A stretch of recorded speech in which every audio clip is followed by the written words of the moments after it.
الشیطان الرجیم بسم اللہ الرحمن الرحیم وبہ نستعین وہو خیر المعین وصلی اللہ علی سیدنا محمد وآلہ الطاہرین۔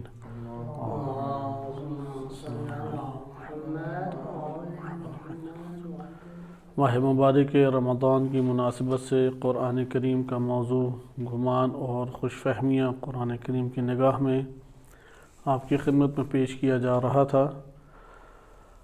گزشتہ دروس میں متعدد ان گمانوں کا تعارف آپ کی خدمت میں عرض کیا گیا جو قرآن کریم نے مختلف آیات کریمہ میں کرایا ہے۔ اسی کے سلسلے کو آج ہم آگے بڑھاتے ہیں۔ گزشتہ درس میں ہم نے بخل کے حوالے سے پڑھا کہ بخیل انسان یہ گمان کرتا ہے کہ بخل اس کے لیے خیر ہے، بل ہوا شر لہم۔ قرآن نے تصریح کی کہ یہ تمہارے لیے شر ہے، یہ تمہارے لیے خیر نہیں ہے۔ اسی ضمن میں ہم نے بخل کی تعریف پڑھی کہ جہاں پہ پیسہ خرچ کرنا چاہیے، جہاں پہ مال خرچ کرنا چاہیے، اس میں خرچ نہ کیا جائے تو یہ بخل کہلاتا ہے۔ مثلا بعض واجبات ہیں جہاں پہ مال خرچ کرنا لازم ہے، جیسے حقوق اللہ ہیں کہ حقوق اللہ کو پورا کرنا لازم ہے، زکوٰۃ واجب زکوٰۃ ہے، فطرانہ ہے، خمس ہے، اور اس طرح سے دیگر اموال اللہ تعالیٰ کی راہ میں جو دینا لازم ہے۔ تو بخیل انسان معنی بن جاتا ہے، وہ اپنے سوء نفس کی وجہ سے، اس بری صفت کی وجہ سے اللہ کا حق نہیں دے پاتا۔ اسی طرح ایک حقوق الناس ہے، جیسے نان نفقہ ہو گیا، کسی کے قرض کی ادائیگی ہو گئی، امانت کا پہنچانا ہو گیا وغیرہ، تو یہ چیزیں بھی وہ نہیں ادا کر پاتا اور اس لیے بخیل جہنم کا مستحق قرار پاتا ہے۔ پھر روایات میں ہم نے یہ ملاحظہ کیا کہ اگر کوئی شخص واجبات کو ادا کر لے تو وہ بخل جس کا تعارف قرآن کریم نے کرایا ہے، یہاں سے وہ یہ عنوان اس سے ختم ہو جاتا ہے۔ البتہ واجب کے بعد مستحب امور آ جاتے ہیں کہ مستحب امور میں بھی مال کو خرچ نہ کیا جائے تو یہ بخل کہلائے گا، لیکن یہ دائرہ کار واجب کی سطح پہ نہیں ہے۔ مثلا انسان کا مختلف جگہوں کے اوپر جہاں پہ پیسہ خرچ کرنا مستحب ہے، باعث ثواب ہے، وہاں پہ پیسہ نہ خرچ کرنا یہ صفت بخل کی وجہ سے وہ معنی بن جائے گا۔ لیکن جس صفت بخل کی وجہ سے جس عمل پہ سزا اللہ تعالیٰ نے رکھی ہے، جہنم کی وعید سنائی ہے، وہ مورد ہے کہ جہاں پہ واجبات کو ادا نہ کرے۔ مثلا اگر کوئی خمس کا حساب نہ کرے تو اسے پتہ ہی نہیں لگے گا مجھ پہ خمس واجب ہے یا نہیں۔ لہذا طلاب کے لیے بھی لازم ہے کہ وہ خمس کا حساب حد اقل ضرور کرے۔ اگر نہیں جانتے تو بارگاہ الہی میں عذر ان کے پاس کوئی نہیں رہ جائے گا۔ اس لیے طالب علم کے لیے بھی لازم ہے کہ وہ خمس کا حساب کرے۔ اسی طرح سے زکوٰۃ کا ایک دفعہ حساب کرے زکوٰۃ بنتی ہے نہیں، ٹھیک ہے یہ حکم اس کے لیے جلد آشکار ہو جائے گا، اس کے لیے زکوٰۃ نہیں ہے، لیکن اگر بخیل اس کا نفس قرار پائے تو یہ جہنم اس کے لیے اللہ تعالیٰ نے وعید سنائی ہے۔ پھر ہم نے آخر بحث میں اس چیز کو ملاحظہ کیا کہ بخیل صرف مالی بخیل نہیں ہے، ہر وہ مال اور ہر وہ چیز جو انسان کے لیے صاحب حیثیت ہے، ملکیت کا باعث ہے، نفع کا باعث ہے، اور وہ خرچ کر سکتا ہے، فرصت بھی ہے، مہلت بھی ہے، موقع بھی ہے، تینوں چیزیں موجود ہیں، فرصت اور مہلت بھی ہے اور موقع اور محل بھی موجود ہے، لیکن انسانی نفس میں خصلت بخل کی وجہ سے وہ نہیں اس کو خرچ کرتا۔ مثلا اہل علم ہے، عالم ہے، لیکن سستی کی وجہ سے یا کوئی اور ذہن میں خطور آتا ہے، اس کی وجہ سے وہ علم کو اہل علم تک نہیں پہنچاتا۔ ہاں وہ طبقہ کہ جو اہل علم نہیں ہے اس میں تو مذائقہ نہیں ہے کہ اتنی قیمتی چیز انہیں دے دی جائے، لیکن جو علم کے طالب ہیں، علم حاصل کرنا چاہتے ہیں، ان تک اگر نہ پہنچایا جائے تو یہ بخیل علم کہلائے گا۔ اسی طریقے سے ہدایت ایک قیمتی ترین چیز ہے، امانت ہے، وظیفہ ہے انسان کا، وہ ہدایت لوگوں تک پہنچائے۔ اگر پہنچا سکتا ہے، فرصت بھی ہے اور موقع و محل بھی موجود ہے، لیکن ہدایت نہیں پہنچاتا، یہ بخیل ہدایت پہنچائے گا۔ روایات میں بعض جگہوں پہ اشارہ ہوا ہے کہ انبیاء علیہ السلام کے اوصاف میں سے ایک صفت یہ ہے کہ ہدایت میں بخل نہیں دکھاتے تھے. سستی کا تو سوال ہی نہیں پیدا ہوتا، لیکن بخل نہیں دکھاتے تھے، تھوڑی دے دی بقیہ رہنے دیا. اسی طرح صلاحیت ہے، ہر انسان کسی نہ کسی صلاحیت کا مالک ہے، اور وہ اس صلاحیت کے ذریعے سے خدمت دین کر سکتا ہے، خدمت خلق خدا کر سکتا ہے، کوئی نہ کوئی عمل خیر کو جنم دے سکتا ہے. اگر وہ عمل خیر کو جنم نہیں دیتا تو یہ شخص بھی عمل کے اعتبار سے کیا کہلائے گا؟ بخیل کہلائے گا. لہذا جو چیز جتنی قیمتی ہوگی اس کا بخل کرنے والا بخیل بھی اتنا بڑا مجرم ہوگا. یہ ہم نے گزشتہ بحث میں مطالعہ کیا اور اس کا خلاصہ اپنے چند منٹوں میں ملاحظہ کیا کہ جو چیز جتنی قیمتی ہوگی اس کا بخل کرنے والا بخیل وہ اتنا بڑا مجرم ہوگا. لہذا بخیل مال سے بڑھ کر جرم اس شخص کا ہے کہ جو بخیل علم ہے، کہ اہل علم کو علم عطا نہیں کرتا. اس سے بھی بڑا جرم ہادی کا ہے، جو ہدایت دے سکتا ہے، انذار کر سکتا ہے، امر بالمعروف نہی عن المنکر کر سکتا ہے، لیکن بخل دکھاتا ہے. یا کوئی اپنی صلاحیت راہ الہی میں دین خدا کو یا عمل خیر اپنے وجود سے صادر کر سکتا ہے، موقع بھی ہے، فرصت بھی ہے، لیکن وہ اپنے وجود کے اندر اسے روک لیتا ہے، تو یہ بخیل عمل کہلائے گا. آج ہم جس گمان کا نیا گمان کا تعارف جو آپ کی خدمت میں پیش کیا جا رہا ہے، جس کا انتخاب کیا، وہ اللہ سبحانہ وتعالیٰ کے بارے میں بدگمانی ہے. اللہ تعالیٰ کی ذات کے بارے میں لوگوں کے مختلف موقف رہے ہیں، اور آج بھی یہ موجود ہے. لوگوں کے مختلف موقف یا انہی موقفوں کے ساتھ مختلف اعتقادات لوگوں کے درمیان موجود ہیں. مشرکین اپنے طور پہ اللہ تعالیٰ کے بارے میں گمان کرتے تھے، مومنین کے گمان اپنے تھے. قرآن کریم نے اللہ کے بارے میں جو انسانوں نے گمان کیے ہیں، جن کا حقیقت سے کوئی تعلق نہیں ہے، ان میں سے بعض کا تذکرہ اللہ سبحانہ وتعالیٰ نے قرآن کریم میں فرمایا ہے.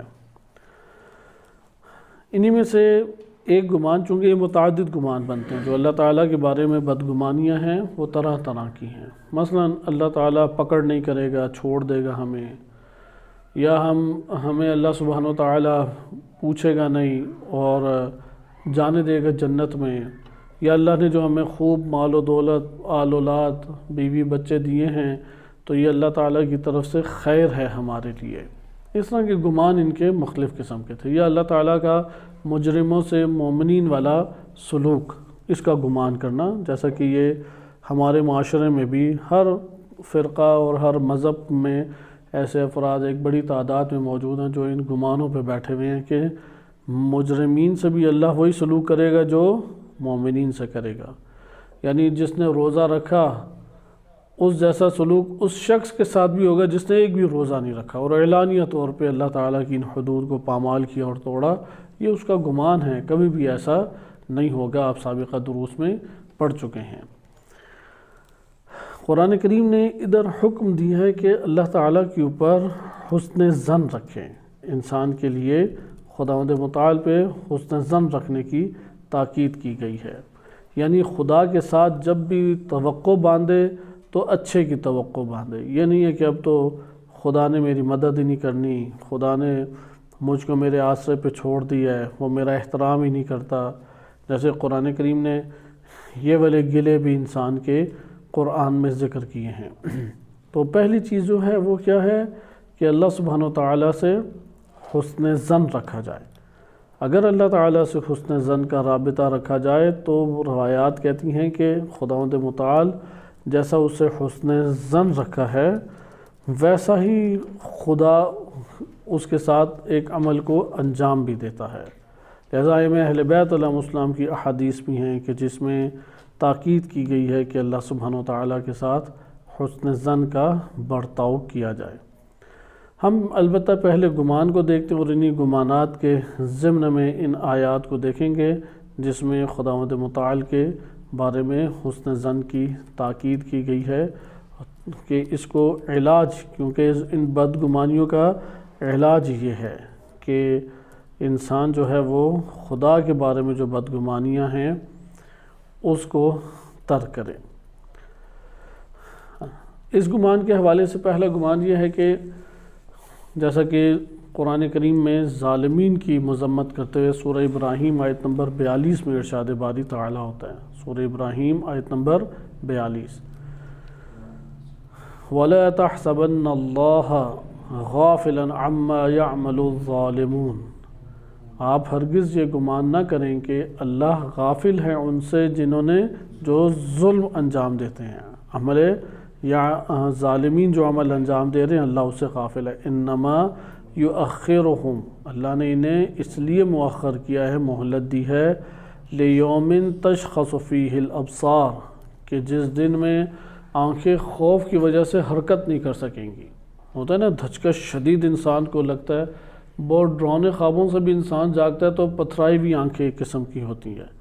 شاخص کہتے ہیں گڑی ہوئی ایک چیز، جیسا کہ پرانے دور میں وقت کا پیمانہ وہ شاخص قرار دیتے تھے کہ ایک میدان میں ایک ڈنڈے کو وہ گاڑ دیتے تھے زمین پہ اور اس کے سائے سے پھر اندازہ لگاتے تھے، جیسے کہ روایات اہل بیت علیہم السلام میں بھی وارد ہے۔ مثلا ظہر کا وقت بعض علاقوں میں ہوتا ہے کہ اگر دیوار یا وہ ڈنڈا ہے اس کا سایہ اس کی جڑ میں ختم ہو جائے، لیکن سایہ گھٹنے کے بعد پھر سورج مثلا جب مغرب کی طرف جاتا ہے تو سایہ جب پیچھے سے نکلتا ہے تو آگے سایہ بنتا ہے، پیچھے سورج ہوتا ہے تو سایہ آگے بن رہا ہوتا ہے، اور جب آگے آتا ہے تو پھر پیچھے کی طرف جاتا ہے۔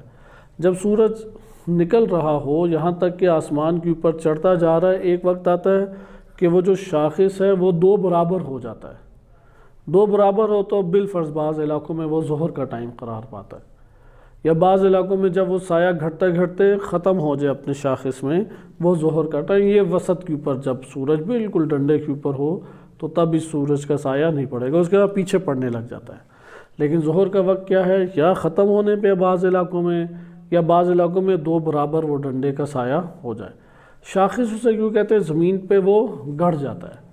جب خوف کی دہشت سے انسان کی آنکھیں پتھرا جاتی ہیں یا پھیل کے رہ جاتی ہیں، چوکنا ہو کے رہ جاتی ہیں اور حرکت نہیں کرتی دائیں بائیں، اس حالت کو کہتے ہیں تشخص فیہ الابصار۔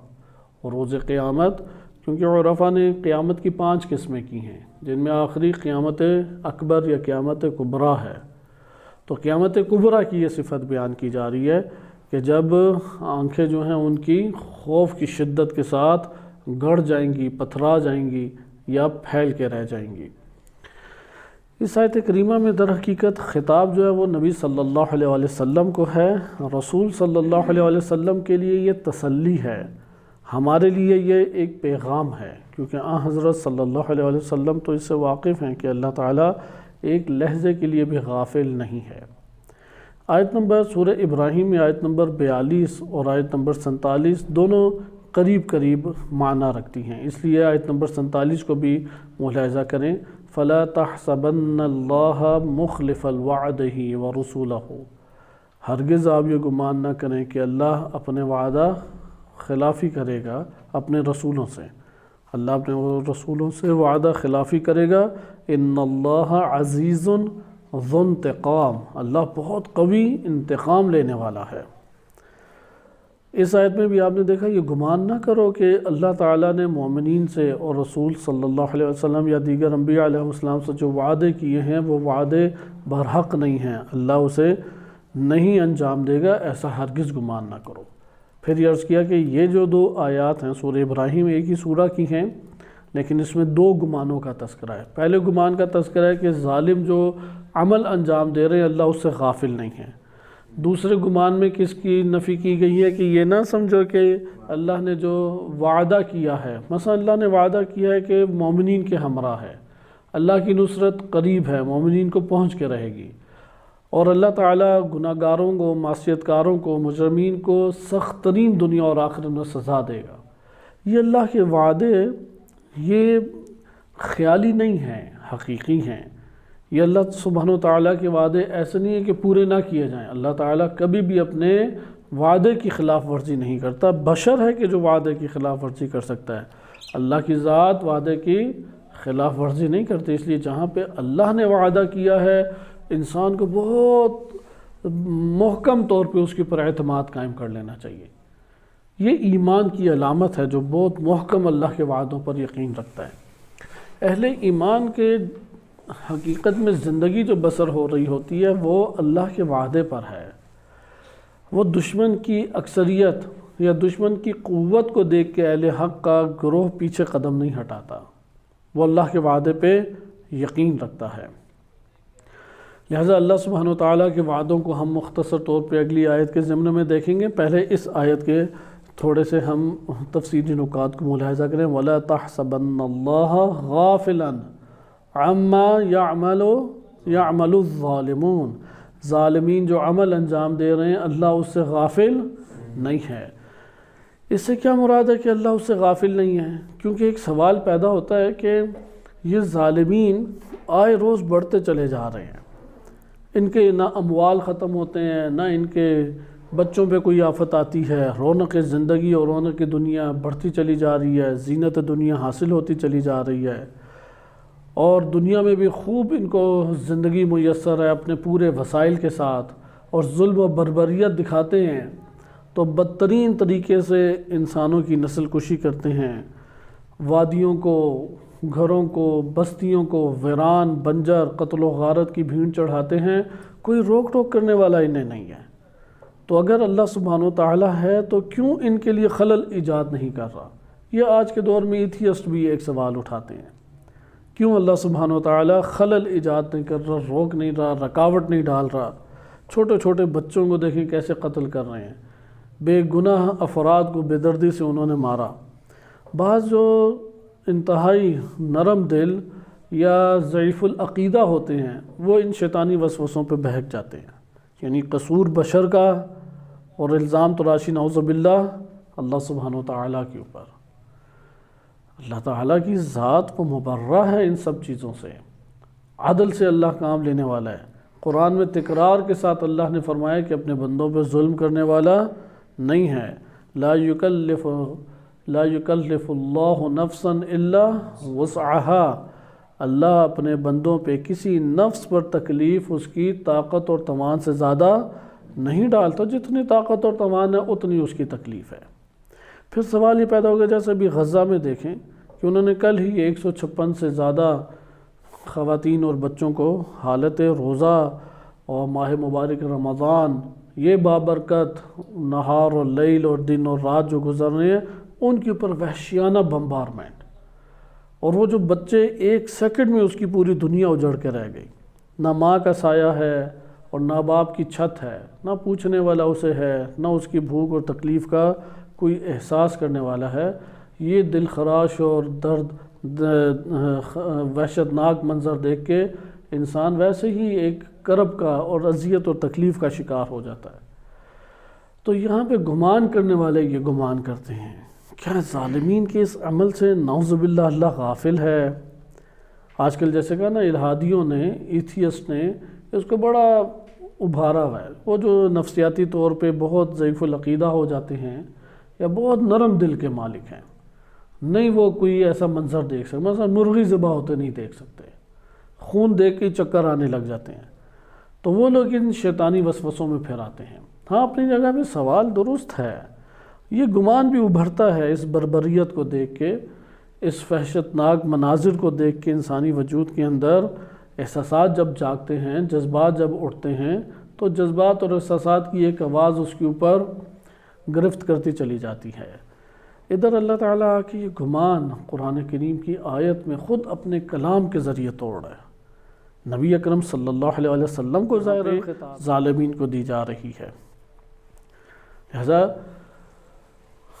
جو یہ گمان کرتا ہے کہ اللہ سبحانہ و تعالیٰ وہ ظالمین کے عمل سے شاید غافل ہے، تو ایسا نہیں ہے، اللہ کو سب معلوم ہے اور بہت باریکی سے معلوم ہے یہ کیا کر رہے ہیں، اور وجہ بھی اللہ نے یہ بیان کی۔ اللہ سبحانہ و تعالیٰ نے آگے کلام الہی میں کہ انما یؤخرہم، اللہ انہیں خود تاخیر دے رہا ہے، خود مہلت دے رہا ہے۔ مہلت اور استدراج، عذاب استدراج کا ہم سابقہ دروس میں تعارف پڑھ چکے ہیں۔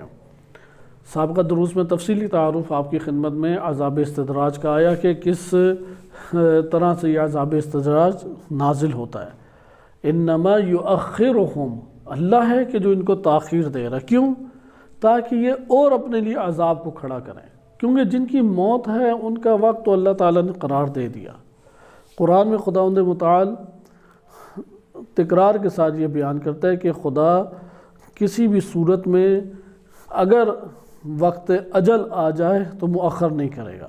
سورہ منافقون آیت نمبر 11 میں بھی ارشاد ہوتا ہے وَلَن يُؤَخِّرَ اللَّهُ نَفْسًا إِذَا جَاءَ أَجَلُهَا، کسی کا وقت اجل آ جائے تو ایک لحظے کے لیے بھی اللہ سبحانہ وتعالیٰ اسے مؤخر نہیں کرتا۔ وَاللَّهُ خَبِيرٌ بِمَا تَعْمَلُونَ، بہت باخبر ہے اللہ سبحانہ وتعالیٰ کہ جو تم عمل انجام دے رہے ہو۔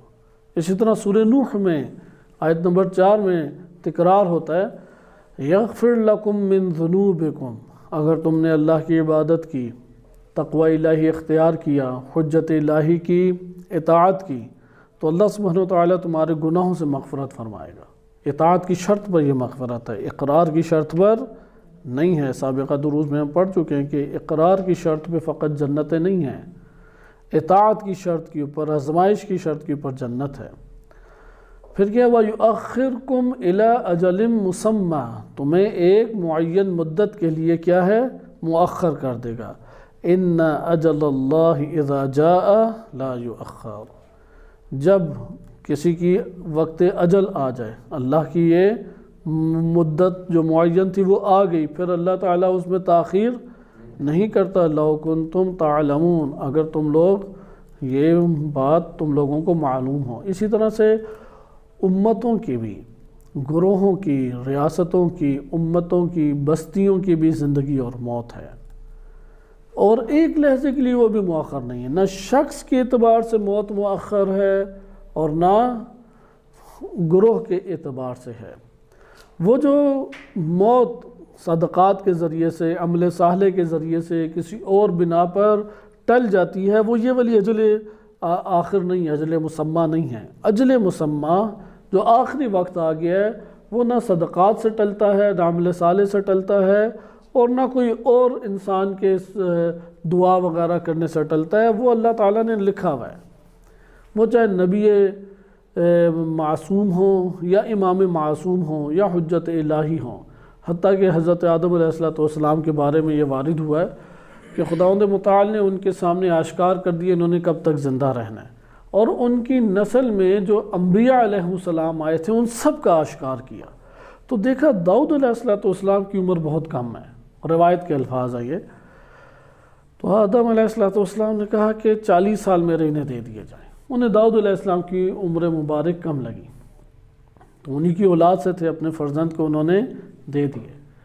تو جب جناب عزرائیل علیہ السلام تشریف لائے تو آدم علیہ السلام نے پوچھا ہاں کیا بات ہے؟ آپ جانتے ہیں روایات میں وارد ہوا ہے کہ جناب عزرائیل علیہ السلام مومن کے پاس انتہائی مانوس اور خوشگوار شکل میں آتے ہیں، وہ گھبراتا نہیں انہیں، اور کافر کے پاس ایسی وحشت ناک صورت میں آتے ہیں کہ جیسا ابھی ہم پڑھ رہے ہیں کہ اس کی آنکھیں ہی پتھرا جاتی ہیں۔ تو آدم علیہ السلام کے پاس تو اس مکالمے سے پتہ لگتا آنا جانا تھا، اس لیے انہیں کوئی خوف اور ڈر کا احساس نہیں ہوا۔ تو آدم علیہ السلام کے پاس آئے، وجہ پوچھی تو فرمایا کہ آپ کی روح قبض کرنے آیا ہوں۔ کہا کہ ابھی تو مدت باقی ہے، تو کہا کہ وہ تو آپ نے ہود علیہ السلام کو دے دی، اور یہ کہہ کے انہوں نے روح قبض کر لی۔ بعض اوقات مخلصانہ دعائیں آپ بھی کرتے ہوں گے کہ یا اللہ میری عمر فلاں کو لگ جائے، تو وہ دعا قبول بھی ہو سکتی ہے، اس لیے سوچ سمجھ کے انسان کو دعا مانگنی چاہیے۔ خلاصہ کلام کہ اگر وقت آ جائے انسان کے اوپر تو وہ انسان کے لیے، جب انبیاء علیہ السلام کے لیے نہیں ٹلا، تو پھر کون سا بشر یہ توقع رکھتا ہے کہ میرا وقت موت ٹل جائے گا؟ وہ تو لکھا ہوا ہے، بڑھ رہا ہے خود، یعنی موت ایک جگہ ٹھہری ہوئی ہے۔ یہ چاند ستاروں کی حرکت اگر آپ زمین کی اور سورج چاند ستاروں کی حرکت روک سکتے ہیں، اگر آپ سانسوں کے آنے جانے کو روک سکتے ہیں، اپنے روٹی کے نوالوں کو اور بھوک کو روک سکتے ہیں، تو ٹھیک ہے، کسی حد تک تصور پیدا ہو سکتا ہے کہ موت کو آپ روک لیں۔ لیکن اگر یہ ہمارے قبض قدرت سے ہی باہر ہے، نہ زمین چاند ستاروں کی حرکت ہمارے ہاتھ میں ہے، چونکہ زمان انہی سے بنتا ہے، زمان گزرے گا، موت کے قریب ہم جا رہے ہیں، لہٰذا ہم ایک ایسے ظرف میں ہیں، ایک ایسے جگہ اور مکان میں ہیں کہ لا محالہ ہم حرکت کر رہے ہیں موت کی طرف۔ اب یہ جب ہمارے پاس ہے تو گروہ بھی اسی طریقے سے ہیں، امتیں بھی۔ سورہ اعراف آیت نمبر 34 میں ارشاد باری تعالیٰ ہوتا ہے وَلِكُلِّ أُمَّةٍ أَجَلٌ، ہر امت کے لیے موت ہے، ہر امت کے لیے وقت اجل ہے۔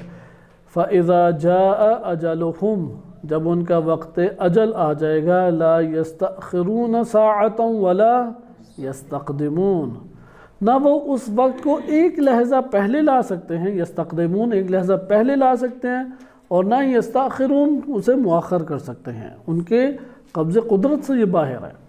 سورہ یونس آیت نمبر 49 میں بھی اسی طرح ارشاد باری تعالیٰ ہوتا ہے قل، کہہ دیجئے لا املک لنفسی ضرا ولا نفعا، میرے ہاتھ میں تو ملکیت میں ضرر اور نقصان دونوں، نفع اور نقصان میرے ہاتھ میں نہیں ہے کہ میں اپنے آپ کو پہنچاؤں۔ حقیقت یہی ہے کہ اللہ تعالیٰ کے ہاتھ میں ہے ضرر اور نفع۔ ہاں یہ بات درست ہے کہ سب سے زیادہ اللہ تعالیٰ نے اختیار نبی صلی اللہ علیہ وسلم اور ان کی ائمہ اطہار اہل بیت علیہم السلام و انبیاء علیہم السلام کو دیا، لیکن اس کے باوجود اصل ملکیت یہ کس کا نفع اور نقصان؟ وہ اللہ تعالیٰ کا۔ لہذا کہہ دیجئے میں اپنے لیے نہ ضرر کا مالک ہوں نہ نفع کا مالک ہوں، الا ما شاء اللہ، مگر اللہ جو چاہے، مشیت الہی کے تحت جو وہ مجھے دے۔ لکل امت اجل، ہر امت کے لیے ایک وقت اجل ہے۔ اذا جاء اجلهم فلا يستأخرون ساعة ولا يستقدمون، جب اس امت، اس گروہ کے لیے وقت اجل آ جائے، نہ وہ پہلے لا سکتا ہے اور نہ اسے مؤخر کر سکتا ہے۔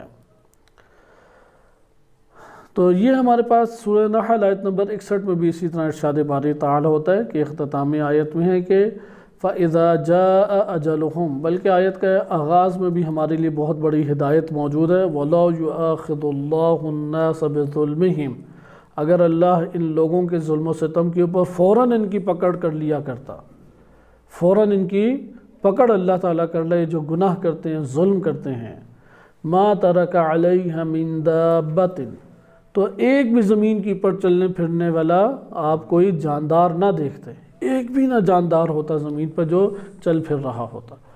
وَلَكِنْ يُؤَخِّرُهُمْ إِلَىٰ أَجَلٍ مُّسَمًّى، اللہ نے اجل مسمى تک انہیں مؤخر کیا ہے۔ فَإِذَا جَاءَ أَجَلُهُمْ، جب ان کا یہ وقت اجل آ جائے گا، لَا يَسْتَأْخِرُونَ سَاعَةً وَلَا يَسْتَقْدِمُونَ، نہ ایک لحظہ پہلے وہ اپنے اجل کو لا سکتے اور نہ ایک لحظہ بعد، وہ اپنے معین وقت کے اوپر آ کے رہے گا۔ اسی طریقے سے عذاب کے بارے میں یہ کہا کرتے تھے تو خداوند متعال نے یہی ارشاد فرمایا، وہ آ کے کہتے تھے اچھا آپ پہلے عذاب لے آئیں، ہم تو کہتے ہیں۔ تو اللہ تعالیٰ نے ہر مرتبہ قرآن کریم کی آیات میں یہی تعارف کرایا کہ اس کے لیے ایک وقت ہے، اور جب وہ آئے گا تو پھر تم لوگوں کے پاس موقع نہیں ہوگا، پھر تم لوگ اس سے فرار نہیں کر سکو گے۔ الا یوم یأتیہم لیس مصروفا عنہم وحاک بہم ما کانوا بہ یستہزئون، وہ دن آ گیا تو پھر اس سے چھٹکارا ان کے لیے نہیں ہے۔ اب اس طور پہ دیکھیں تو یہاں سے ہمارے لیے مطلب آیا ہوتا ہے کہ ظالم کے لیے ایک معین مدت ہے، اس نے اس معین مدت تک زندگی بسر کرنی ہے، اور وہ جس مظلوم کو مار رہا ہے اس کی بھی مدت مقرر ہے، اس نے بھی اس مدت زندگی میں ہی اس دنیا سے، جو بچے مر رہے ہیں انہوں نے اتنا ہی زندہ رہنا تھا، اور جو بعد میں مر رہے ہیں انہوں نے اتنا ہی زندہ رہنا تھا۔ کسی کے لیے بھی اللہ سبحانہ وتعالیٰ نے کمی نہیں کی، ہر ایک کے لیے وقت مقرر ہے، معین ہے، لیکن اس کا سبب جو ہے وہ اللہ تعالیٰ کا لکھنا نہیں ہے، مقرر کرنا نہیں ہے، اس کے اس دنیا سے جانے کا جو سبب ہے وہ مختلف طرح سے بنے گا۔ حتیٰ کہ بعض روایات میں آئے، اگرچہ یہ روایات سنداً اتنی قوی نہیں ہیں، لیکن ہم اس سے درس ہدایت و عبرت لے سکتے ہیں۔ جناب ادریس علیہ السلام چونکہ خداوند متعال کے محبوب ترین شخصیت اور ہستی تھے، اور علوم کا پوری دنیا میں جو ایک کہیں کہ پورا نورانیت کا ایک انفجار ہے، یعنی جس طرح سے ایک چیز جب پھٹتی ہے تو ہر طرف اس کی کرنیں پھیلتی ہیں، تو ادریس علیہ السلام کی مثال ایسی ہے۔ مثلا فلسفے کا بانی انہیں کہا جاتا ہے، علم ریاضی میتھمیٹکس کا بانی انہیں کہا جاتا ہے، حتیٰ سائنسی ایجادات اس کا بھی صحرا انہی کی شخصیت سے باندھا جاتا ہے، حضرت نوح علیہ السلام سے بھی پہلے تھے۔ تو ایک قوم کی طرف یہ مبعوث کیے گئے۔ خلاصہ کلام، فرشتہ ان کے پاس آیا تو اللہ تعالیٰ سے فرشتے نے گزارش کی کہ میں ملنا چاہتا ہوں۔ ادریس علیہ السلام سے ملاقات ہوئی تو ادریس علیہ السلام نے فرمایا کہ میری ایک ہی زندگی خواہش ہے کہ ایک دفعہ عزرائیل علیہ السلام سے ملاقات کر لوں۔ تو فرشتے نے کہا میں کرا دیتا ہوں۔ انہیں چوتھے آسمان پہ لے گئے، وہاں پہ عزرائیل علیہ السلام تھے۔ اب چوتھا آسمان بھی کنایا ہے اور یہ ساری باتیں، بہرحال چوتھے آسمان پہ لے گئے تو دیکھا کہ وہ تلاش میں ہیں کسی شے کی۔ تو عزرائیل علیہ السلام سے پوچھا کہ آپ کس کی تلاش میں، ادھر ادھر دیکھ رہے ہیں؟ کہا کہ میں سوچ رہا تھا کہ مجھے حکم ہوا ہے کہ ادریس علیہ السلام کی روح قبض کروں، اور حکم ہوا ہے کہ زمین پہ نہیں کرنی، چوتھے آسمان پہ کرنی ہے۔ تو میں سوچ رہا تھا انہوں نے آنا کیسے ہے، تو وہ سامنے آ گئے تو ان کی روح کو قبض کر لیا۔ بہرحال بعض جگہوں پہ یہ واقعہ وارد ہوا ہے، لیکن حقیقت یہی ہے کہ موت کی طرف انسان خود آ کے بڑھتا ہے۔ جیسا کہ قرآن نے واضح طور پہ یہ بات بیان کی ہے کہ کوئی نفس نہیں جانتا کہ اس کی وفات کس جگہ پر ہوگی۔ بے ای ارض تموت، کہ وما تدری نفس بے ای ارض تموت، غالباً سورہ لقمان میں ہے کہ وما تدری نفس بے ای ارض تموت، کوئی بھی نفس یہ بات نہیں جانتا کہ اس نے کس زمین کے اوپر موت کا شکار ہونا ہے۔ ان اللہ علیم خبیر، اللہ کی ذات یہ جانتی ہے کہ اس نے کہاں پر اس دنیا سے رخصت ہونا ہے، نہ یہ جانتا ہے کہ کل کو کہاں سے کھائے گا۔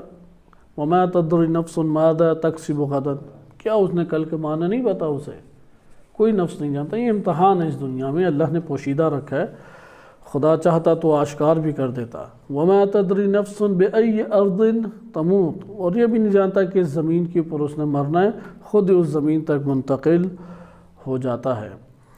یہ جب ہمیں پتہ لگ گیا تو ہمارے لیے اس گمان میں ایک جواب تو حل ہو گیا کہ جتنے افراد بھی، یعنی ظالم کو اگر چھوٹ ملی ہوئی ہے تو وہ ایک معین مدت کے لیے، کیونکہ یہ زمین جو باطن میں ہے اس کو آشکار کر کے عملی کرنے کی فرصت کے لیے اللہ تعالیٰ نے رکھی ہے۔ یعنی زمین کی خلقت کا ہدف کیا ہے؟ زمین کی خلقت کا ہدف یہ ہے کہ ایک ایسی جگہ، ایک ایسا مکان کہ جہاں پہ خداوند متعال نے اس طریقے سے زندگی کو آباد کیا ہے، راحت اور زحمت اور تکلیف میں، اور یعنی سکون ہے ایک طرف، لیکن اسی سکون کے ساتھ بے سکونی اور مصیبت بھی ہے، اور رحمت ہے تو نقمت بھی اللہ تعالیٰ نے رکھ دی ہے۔ اسی طریقے سے اس دنیا کے اندر خدا نے خوشی رکھی ہے تو اس کے ہمراہ غم اور حزن بھی رکھا ہے۔ زندگی کو اس طرح سے اللہ تعالیٰ نے قرار دیا ہے، یعنی ہماری نظر میں ہمارے ہر ذرہ، ہر لحظہ کئی چیزوں سے وابستہ اور الجھا ہوا ہے۔ کون سا لمحہ خوشی لا رہا ہے ہمیں نہیں پتہ، کون سا لمحہ غمی لا رہا ہے ہمیں نہیں معلوم، کون سے لحظے میں کیا کھائیں گے، کیا سوچیں گے، کیا نیت کریں گے، کیا عمل انجام دیں گے، کچھ ہمیں خبر نہیں ہے۔ اور بہت سارے اعمال اور سوچوں کا جو دھارا ہے وہ حالات ہمارے لیے پلٹ دیتے ہیں۔ مثلا ابھی بہترین طور پہ کھا پی کے اپنے خیالی دنیا میں ہم آباد ہونے کا سوچ ہی رہے تھے کہ زلزلے کا ایک جھٹکا لگتا ہے، اور انسان اپنے سامنے موت کا جب سما پاتا ہے تو فوراً منقلب اندر سے ہو جاتا ہے اور خدا کی طرف بھاگتا ہے۔ اچانک انسان صحت کے جب بہترین ایام گزار رہا ہوتا ہے، اچانک درد و تکلیف سے ہمکنار ہو جاتا ہے، فوراً اللہ کی بارگاہ میں پناہ لینے کے لیے دوڑ پڑتا ہے۔ لہٰذا آپ نے ملاحظہ کیا کہ اس دنیا کو اللہ نے کیسے بنایا ہے، اس طریقے سے بنایا ہے کہ جو چیز اس دنیا میں آئے گی وہ اپنے اندر کی اساس پہ آہستہ آہستہ ظاہر ہونے، نشو نما پانے لگ جائے گی۔ کس کی اساس پہ؟ اندر جو اپنے ہے اس اساس پہ نشو نما پائے گی، یہاں تک کہ جو اندر تھا اس کے مطابق آخرت کو آباد کرے، اب اس کے ہمراہ زندگی بسر کرے گا۔ لہذا حشر تمام چیزوں کے لیے ہے، برزخی حشر، قیامت صرف انسان کے لیے، برزخی حشر اللہ تعالیٰ نے چرند پرند حشرات، کیڑے مکوڑے، ہر چیز کے لیے اللہ تعالیٰ نے قرار دیا۔ ایک حشر اس دنیا میں ہے جو ہم آ گئے، اس دنیا کی زندگی ہے تزاحم کی زندگی۔ تزاحم کہتے ہیں الجھی ہوئی، یعنی ایک چیز جس میں آپ کا نفع ہے اگلے کا کیا ہے، اس میں نقصان ہے۔ یعنی مکھی کا جس چیز میں نفع ہے آپ کا اسی چیز میں نقصان ہے، اس لیے بہت سخت طریقے سے مکھی کو مارتے ہیں۔ آپ مزے کی نیند سونا چاہ رہے ہیں تو مکھی سے یہ گلا کرتے ہیں، میرے کپڑے پہ بھی بیٹھ سکتی تھی، میری پینٹ ہے، میرے سر کے بال ہیں، آ کے ناک اور میری آنکھ کے اوپر ہی بیٹھنا ہے، کان کے اوپر ہی بیٹھنا ہے۔ خدا نے بھی اسے ہدایت کی ہوئی ہے کہ بیٹھنا کہاں پر ہے، کیونکہ بقیہ کی جگہ اس 6 فٹ کے بندے کو اذیت ہونی نہیں ہے، اور وہ اپنی پوری طاقت کے ساتھ ہاتھ پاؤں چلاتا ہے، اور مکھی کو اس پورے کے پورے جسامت کے ساتھ جو وار ہوتے ہیں اس سے نکلنا بخوبی آتا ہے، وہ نکل جاتی ہے۔ اب انسان کی دیکھیں، وہ اپنے طور پہ زندگی بسر کر رہی ہے، آپ اپنے زندگی کا نفع اٹھا رہے تھے، اسے کہتے ہیں تزاحم۔ یعنی دکاندار کو اچھی قیمت چاہیے کہ وہ چیز کو بیچ دے، اور آپ کو اچھی چیز چاہیے اس قیمت کے بدلے میں، اس لیے آپ اپنا نفع لینا چاہیں گے تو کم کرائیں گے، دکاندار اپنا نفع لینا چاہے گا تو مہنگی بیچنا چاہے گا۔ تزاحم کی یہ دنیا ہے کہ ایک کی زندگی میں دوسرے کی موت، اور دوسرے کی موت میں پہلے کی زندگی ہے۔ سام کی زندگی میں انسان کی موت ہے، اور انسان کی زندگی میں سام کی موت ہے، دونوں ایک جگہ پہ مل کے نہیں رہ سکتے۔ تو آپ نے ملاحظہ کیا کہ دنیا اس طرح سے، یہ کیوں تزاحم کی اللہ نے دنیا ایجاد کی؟ کیونکہ تزاحم کی دنیا میں قانون کی ضرورت پڑتی ہے۔ شریعت تو مرنے کے بعد نہیں ہے، نہ واجب نمازیں ہیں، نہ روزے ہیں، نہ حلال ہے، نہ حرام ہے، کچھ بھی نہیں ہے، کیونکہ تزاحم کی دنیا نہیں ہے، نشو نما کی دنیا نہیں ہے۔ اگلا جہان یہ نشو نما کی دنیا ہے، کیونکہ تزاحم کے ذریعے سے نشو نما ہوتی ہے۔ اس لیے وہ جو اپنے بچوں کو ایسی تربیت چاہتے ہیں کہ جہاں پہ اصلاً برائی کا اور تکلیف کا سامنا ہی نہ کرنا پڑے، اس کا یہ مطلب ہے کہ وہ بچوں کو پالنا نہیں چاہ رہے، نشو نما نہیں دینا چاہ رہے۔ کیوں؟ کیونکہ بچے کی نشو نما کہاں پہ ہوگی؟ جہاں پہ اسے ٹکراؤ ملے گا، جہاں پہ اس کے لیے مصیبتیں ایجاد ہوں گی، جہاں برائی سے لڑنا پڑے گا، جہاں اپنے نفس کی حفاظت کرنے اسے پڑے گی۔ لہٰذا یہ تزاحم کی دنیا ہے۔ تزاحم کی دنیا باطن سے ایک شے کو آشکار کر دیتی ہے۔ جیسے بالکل اسی طرح سے آگ کی موت کس میں ہے؟ پانی میں، بہنے والی چیز میں، اور بہنے والی چیز کا جو ہے ابلنا اور بے قرار ہونا وہ کس میں ہے؟ آگ کی حرارت میں۔ آگ اپنے طور پہ حرارت دیتی ہے تو وہ جو ابلنے والی چیز ہے اپنے وجود میں جو کچھ ہے اسے باہر نکال دیتی ہے۔ آپ کے پاس کوئی اور ذریعہ ہے کہ اسے باہر نکالیں؟ آپ نہیں نکال پائیں گے۔ اسے کہتے ہیں تزاحم کی دنیا۔ لہذا تزاحم کی دنیا کی وجہ سے ایک ظالم کو ایک مہلت دینا لازم تھا، ایک گناہگار کو ایک مہلت دینا لازم تھی، اسی طریقے سے ایک مومن کو ایک مہلت دینا لازم ہے، اور ادھر اختیار دیا جائے۔ اس اختیار کی وجہ سے یہی جو وسائل زندگی اسے عطا کیے ہیں وہ ان وسائل زندگی سے اپنے اندر جو رکھتا ہے اسے عملی کرے گا تو مستحق سزا مستحق جزا پائے گا۔ اگر عملی نہ کرے تو اللہ تعالیٰ نے عمل کی اساس پہ سزا اور جزا رکھا ہے، اپنے علم کی اساس پر سزا جزا نہیں خداوند متعال نے رکھی۔ لہٰذا یہ فلسفہ ہمارے لیے آشکار ہو جاتا ہے، ہر ظالم ایک معین مدت کے لیے ہے۔ مثلا صدام بالآخر اس دنیا سے چلا گیا، اور شہید صدر رحمۃ اللہ علیہ آئندہ آنے والی نسلوں کے لیے ایک اسوہ بن کے یہ شخصیت اجاگر ہو گئی، کیونکہ صدام نے دہشت پھیلانے کے لیے یہ کیا تھا کہ شہید صدر رحمۃ اللہ علیہ کے گھر اور اطراف کے گھر بالکل بلڈوزر سے گھرا کے ملبہ ہٹا کے پھر اس کے اوپر بلڈوزر پھیرے، اور بالکل میدان چٹیل میدان صحرا نما ہو گیا۔ یہ اس نے عبرت کا ایک نمونہ بنایا، لیکن جسے عبرت کا نمونہ بنایا آج اس کی قبر جو ہے وہ زیارت گاہ بن چکی ہے۔ دور دراز سے دنیا بھر سے لوگ عقیدت کی وجہ سے آتے ہیں، زیارت کرتے ہیں، لیکن وہی صدام واصل جہنم ہوا، اور وقت نے دیکھا کہ کس بے دردی کے ساتھ وہ اس دنیا سے گیا ہے۔ اسی طریقے سے اسرائیل کے مظالم دیکھیں، آئے روز بدترین مظالم ہیں کہ امریکہ کی تاریخ کا 2 دن پہلے ان کی پارلیمنٹ کے سامنے امریکیوں نے اور دیگر جو قومیت کے حامل لوگ ہیں انہوں نے سب سے بڑا احتجاج کیا کہ ابھی تک امریکہ کی زندگی کی تاریخ میں اتنا بڑا احتجاج نہیں ہوا۔ لندن میں احتجاج ہوا، دیگر ممالک میں، چین، جاپان، کوریا یا اس طرح کے دیگر ممالک میں اسرائیل، یعنی اس وقت اسرائیل کے خلاف نفرت عالمی سطح پہ پہنچ گئی ہے۔ یہ مظالم نہ ہوتے تو کہاں پہ عالمی سطح پہ اس ظلم و ستم اور بربریت کے خلاف نفرت ہوتی۔ اسی طرح غزہ میں جو افراد ثابت قدم ہیں وہاں پہ مقاومت جو ہے وہ فتح یاب ہو گئی، کیونکہ اس کے اہداف تھے کہ 140 یا اس سے کے لگ بھگ جو قیدی ہیں وہ آزاد نہیں کرا سکا، کیونکہ ہر جنگ میں فتح کے معیارات اور علامات ہوتی ہیں۔ تو اسرائیل اپنی تمام بربریت کے باوجود غزہ کے اندر اپنی فوجیں اس نے داخل کیں، لیکن وہ اپنے قیدی ابھی تک آزاد نہیں کرا سکا، اور مشروط جنگ کی ریڈ لائن کے اوپر کہ اب یہ حد بندی ہو جائے، جنگ بندی ہو، اور جنگ بندی کے بعد جو ہے وہ قیدیوں کی شرط کے اوپر مختصر، ایک ہے طولانی مدت جنگ بندی اور ایک ہے مختصر مدت جنگ بندی۔ تو مختصر مدت جنگ بندی کے اوپر وہ ابھی راضی ہونے کا اظہار بھی کر رہے ہیں۔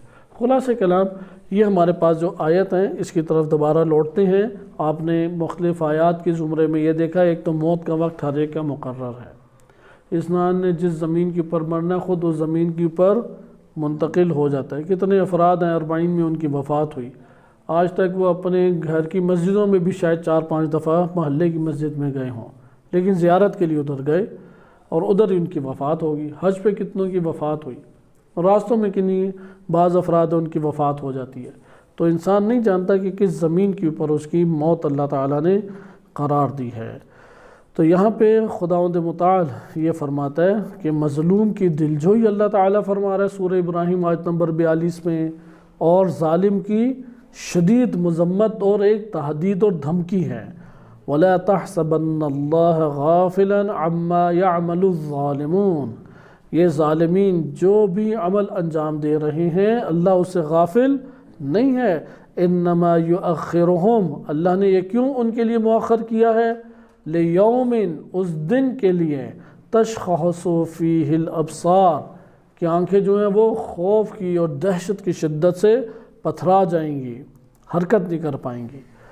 اس جگہ پہ یہ بھی ہمیں توجہ رہنی چاہیے کہ یہ پہلا نہیں ہے ایک جلد اللہ کی مدد لینے کا جذباتی اور ایک احساساتی انداز، کیونکہ مومنین اپنے طور پہ اللہ ہی سے امید رکھتے ہیں اور اللہ کی مدد کے منتظر ہیں، اور جو انتظار کی کیفیت ہے وہ جذبات کو انسان کے ابھارتی ہے، وہ ایک شکوے کو جنم دیتی ہے، لیکن امید کے برخلاف نہیں ہے یہ شکوہ۔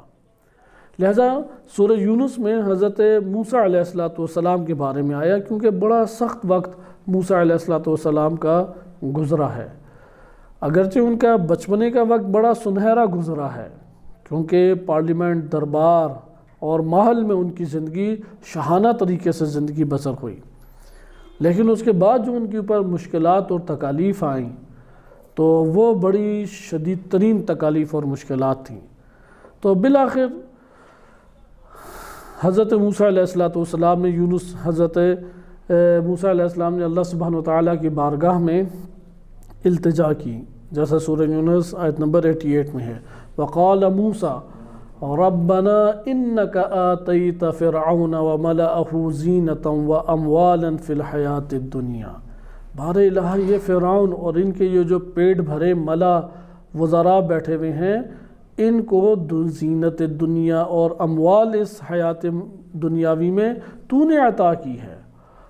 ربنا لیضلوا عن سبیلک، یہ تیرے بندوں کو تاکہ گمراہ کرتے رہیں تیری راہ سے۔ اگر تو ان کو اسی طرح سے زینت اور اموال، کثیر اموال اور طاقت اور قدرت میں رکھے گا تو پھر کون عرض کے اوپر تیری راہ کے اوپر آئے گا؟ یہ تو سب کو بہکا کے لے جائیں گے۔ ربنا اطمس علی اموالہم، بار الہ ان کے اموال کو مٹا کے رکھ دے، ختم کر کے رکھ دے ان کے اموال کو، یہ مادی قدرت ان کی نیست و نابود فرما دے۔ واشدد علی قلوبہم، اور ان کے دلوں کو تو شدید کر دے، یعنی ان میں ہدایت داخل ہی نہ ہو کہ آخرت کا عذاب بھی چکھے۔ دنیا کا مال جب جائے گا تو دنیاوی عذاب، جب دل ہدایت سے عاری ہوں گے تو آخرت کا عذاب، فلا یؤمنوا کہ یہ لوگ ایمان ہی نہ لائیں، حتی یروا العذاب العلیم، یہاں تک کہ وہ لوگ کیا دیکھ لیں؟ عذاب علیم۔ اللہ سبحانہ و تعالیٰ نے اگلی آیت میں پھر کیا کہا؟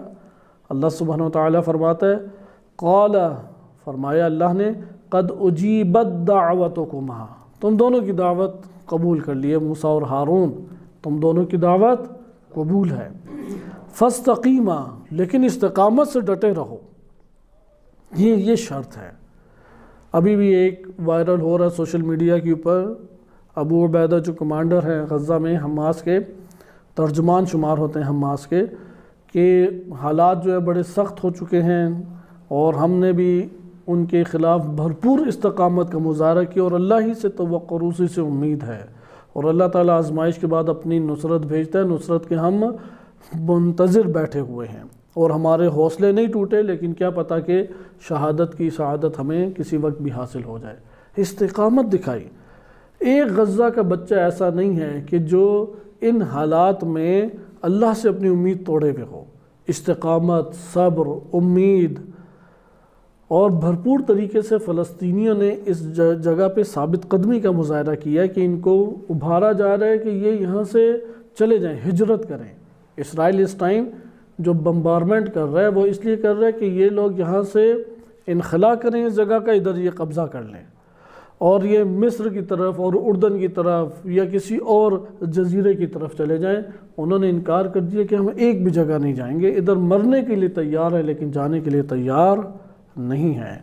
لہذا فاستقیما، پہلی صفت کیا ہے کہ ٹھیک تم لوگوں کی یہ دعوت دعا قبول ہے، فرعون کے اموال، اس کی قدرت ساری کی ساری ملیہ میٹ ہو جائے گی، لیکن تم دونوں استقامت کا مظاہرہ کرو۔ دوسری بات بہت دلچسپ ہے، وہ ہمارے لیے ایک بہت بڑی ہدایت اور بہت بڑا پیغام بھی ہے۔ وَلَا تَتَّبِعَانِ سَبِيلَ الَّذِينَ لَا يَعْلَمُونَ، وہ لوگ جو علم نہیں رکھتے، دیکھو ان کے راستے پہ مت چلنا۔ وَلَا تَتَّبِعَانِ، دونوں اتباع مت کرو۔ کس کی اتباع مت کرو؟ وہ جو جاہل ہے اس کی راہ کی اتباع نہ کرو۔ آج کل ہم لوگوں کے آس پاس ہی ایسے افراد ہوتے ہیں، ممکن ہے کہ حضوی دنیا سے تعلق رکھتے ہوں، ممکن ہے کہ عزیز رشتہ دار ہوں، ذہن انسان کا بگاڑ دیتے ہیں، وسوسے اندر داخل کریں گے، مختلف طرح سے شبہات ابھاریں گے، اور یہ بھی ان جاہلوں کی پیروی کرنا شروع کر دے گا۔ استقامت دکھاؤ، جاہلوں کی راہ پہ مت چلو۔ جاہل ہے کہ قرآن کا انشاءاللہ جلد موضوع آ رہا ہے کہ تم یہ گمان نہ کرو کہ وہ شخص مومن ہے کہ جس کو کہا گیا تھا کہ طاغوت سے کفر کرو، اس نے کفر نہیں کیا، ادھر بھی لفظ حسب کر کے تذکرہ آیا ہے۔ اب طاغوت سے کفر کرنا ہے، انکار کرنا ہے، چاہے پوری دنیا کے علماء اس کا کفر کریں یا نہ کریں، اس بندے کو جس نے قرآن سے ہدایت لی ہے، جس نے ائمہ اہل بیت علیہ السلام کی سیرت سے ہدایت لی ہے، وہ کہے کہ پوری دنیا ایک طرف ہو جائے، میرے لیے پیغام ہدایت روشن ہے۔ تم کسی بھی بڑے سے بڑے بندے کا نام لے آؤ، میرے لیے پیغام ہدایت روشن ہے کہ ایک بندہ جب طاغوت ہے، یا ایک بندہ جب جاہل ہے، یا ایک بندہ گناہگار ہے، کہ جیسا کہ سورۃ الدہر، سورۃ الانسان، اس میں ارشاد باری تعالیٰ ہوتا ہے فاصبر لحکم ربک، اپنے رب کے حکم کا کیا کرو؟ فاصبر، اس حکم لحکم ربک، اپنے رب کے حکم کے لیے صبر کرو۔ ولا تتبع منہم آثما او کفورا، مت اس کے پیچھے چلو جو ان میں سے گناہگار ہے یا ناشکرا ہے۔ لہذا کوئی گناہگار ہو اس کے پیچھے نہیں چلنا ہم نے، جو گناہگار ہو اسے ہم نے نہیں ماننا، نہ بطور حاکم ماننا ہے، نہ بطور قاضی ماننا ہے، نہ بطور نجات دہندہ ہم نے اسے ماننا ہے، ہم نے اسے تسلیم نہیں کرنا۔ ادھر بھی موسیٰ علیہ السلام کو اللہ تعالیٰ کیا فرما رہا ہے؟ دعا تمہاری قبول، ٹھیک، وَلَا تَتَّبِعَانِ، تم دونوں مت چلو اس کے پیچھے۔ کس کے پیچھے نہ چلو؟ کہ فی سبیل الذین لا یعلمون، کہ وہ لوگ لا تتبع سبیل الذین، فی نہیں ہے، سبیل الذین لا یعلمون، کہ جو علم نہیں رکھتے، جاہل ہیں، جہلا کی پیروی نہیں کرنی چاہیے۔ انسان اپنی دنیا میں یہ اکثر دیکھتا ہے، رسومات جہلا ایجاد کرتے ہیں، ہمارے معاشرے میں تو یہ زیادہ ہے، وہ ان جاہلوں نے رسومات ایجاد کی، ادھر سے انہوں نے جواز کے فتوے کسی طریقے سے گھما پھرا کے ان کے سامنے تصویر کشی ایسی کی کہ کوئی مولانا صاحب فتوائے جواز دے دے، اور اس کے بعد پھر اس کی خوب ترویج کی، جبکہ دین ہمیں طبقات کا بتا رہا ہے کہ ان کے پیچھے نہیں چلنا۔ ایک طبقہ کیا ہے کہ جو علم نہیں رکھتے، جاہل ہیں۔ نمبر 2، جو گناہ گار ہیں، گناہ گار کو چھوٹا نہ سمجھے۔ خصوصاً ابھی یہ جو پارٹیوں میں تقسیم ہو جاتے ہیں، نہیں دیکھتے کہ جس کی تائید کر رہے ہیں وہ گناہ گار ہے۔ غیبت، تہمت، بہتان، جھوٹ اور بہت سارے گناہ ہیں۔ ممکن ہے کہ کرپشن میں آلودہ ہو، ممکن ہے کہ اندر سے اہل علم ہی نہ ہو، اخلاقیات سے بھی واقف نہ ہو، فلاں پتہ نہیں کتنے جرائم میں ہیں، لیکن انسان اتباع بھی چاہتا ہے، پیچھے چلنا بھی چاہتا ہے۔ اور کیا عناوین ہے؟ یہ مثلا ہماری قوم کا بڑا ہے، علاقے کا بڑا ہے، علاقے والا ہے، یا فلاں مدرسے کا میرے استاد ہے، یا فلاں پیر ہے۔ کئی طریقوں کے اپنے خود ساختہ جواز لے کے آتے ہیں۔ لہٰذا یہ آپ نے آیات دیکھیں کہ ادھر موسیٰ علیہ السلام نے بھی یہی گلہ کیا، اور اللہ تعالیٰ نے کیا بیان فرمایا کہ خداوند متعال واضح طور پہ ان کی مدد کرے گا، اور خدا نے ان لوگوں کی مدد کے ساتھ ساتھ ان کی دعا کو قبول بھی کیا۔ اس لیے خداوند متعال قرآن میں کئی جگہوں پہ بیان فرماتا ہے کہ اللہ تعالیٰ حتماً و حتماً اپنے رسولوں کی مدد فرمائے گا۔ سورہ مجادلہ آیت نمبر 21 میں ارشاد باری تعالیٰ ہوتا ہے کتب اللہ نے یہ بات لکھ دی ہے، یہ بات معین کر دی ہے، لَأَغْلِبَنَّ أَنَا وَرُسُلِي، میں اور میرے رسول کیا ہیں؟ وہی غالب ہیں۔ ان اللہ قوی عزیز، اللہ قوی ہے اور عزیز ہے۔ لہذا خداوند متعال نے یہ بات یقین دہانی کے ساتھ کرائی ہے کہ اللہ تعالیٰ کے جو بندے ہیں، وہی رسول ہیں، وہی غالب آنے والے ہیں۔ اسی طرح سورہ غافر آیت نمبر 51 میں، یہ اب دوسرے ہمارے آیت کی تفسیر بن جاتی ہے جو سورہ ابراہیم آیت نمبر 47 میں ہے، کیونکہ 2 گمان آپ کی خدمت میں عرض کی ہے۔ پہلا گمان تھا کہ ظالمین کو جو اللہ نے مہلت دی ہے وہ یہ نہ سمجھیں کہ اللہ ان سے غافل ہے۔ اس کی بہرحال ایک جہت آپ نے دیکھی کہ ظالم اپنے ظلم میں آگے اس لیے بڑھتا جاتا ہے چونکہ اللہ تعالیٰ نے دنیا کو خلق اس طور پہ کیا کہ ایک معین مدت اختیار دے کے اس کو رکھا ہے، وسائل زندگی اسے دیے ہیں تاکہ وہ اپنے وجود کے اندر ارادے اور اختیار کے ساتھ عمل کی صورت میں اپنی تصویر کشی کرے۔ بالفاظ دیگر انسان کا ارادہ اور اختیار ایجاد کنندہ ہے، ایجاد کرنے والا ہے، خلق کرنے والا ہے، لیکن اگلے جہان کو اس دنیا کے اندر تخریب کاری کرے گا، اگلے جہان کو ایجاد کر رہا ہے۔ ارادے سے انسان جہنم کو ایجاد کرتا ہے۔ جہاں ارادہ نہیں ہے وہاں جہنم نہیں ہے، جہاں اختیار اور ارادہ نہیں ہے وہاں پہ نہ جنت ہے نہ جہنم ہے۔ تکلیف ساقط ہے تو نہ جنت نہ جہنم۔ پھر اس دنیا میں اسے مہلت دی ہے، ٹھیک ہے جتنی تباہ کاریاں کرنی ہے کر لو، تمہاری ہر طاقت کے اظہار کے اوپر اور ہر ظلم و ستم کے اوپر خود تم اپنے ارادے سے اپنے لیے جہنم کو تخلیق کر رہے ہو۔ اسی طریقے سے دوسری ہم نے جو آیت پڑھی اس میں یہ تھا کہ یہ گمان نہ کرو کہ اللہ تعالیٰ اپنے رسولوں سے کیے ہوئے وعدے کو پورا نہیں کرے گا۔